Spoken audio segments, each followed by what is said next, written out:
What happens when your father passes away and before the funeral flowers have even wilted?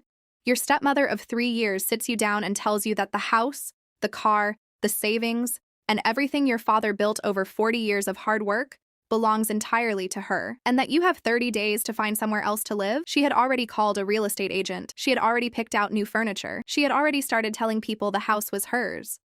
She forgot that my father was the most careful man who ever lived, and that I had been sitting in his lawyer's office with him just 8 months earlier. My father remarried 3 years after my mother passed.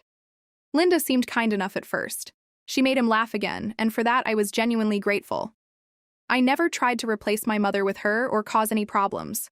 I kept my distance respectfully and let my father be happy. When my father passed suddenly from a heart attack, I was devastated. Linda cried at the funeral. I held her hand. I thought we were going to get through this together. 6 days after the funeral, Linda sat me down at the kitchen table with a coffee and a smile that did not reach her eyes. She told me that she had spoken to a lawyer and that as my father's spouse, she was the primary beneficiary of everything. The house, the accounts, the car, the investments. She told me my father had always intended for her to be taken care of and that I was young and capable and would be just fine on my own. She slid a document across the table asking me to sign away any claim to the estate. I looked at it for a moment. Then I told her I needed to make a phone call first. I called my father's lawyer directly from the kitchen table. I put him on speaker. Linda's smile disappeared within 30 seconds. My father had updated his will 8 months before he passed. The house was left to me. A portion of savings was designated for Linda. The investments were split.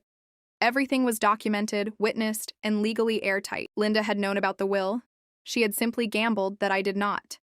She moved out 3 weeks later. She took what was legally hers and nothing more. I still live in my father's house. I repainted his study last spring and kept his old desk exactly where it always was. Outro hook.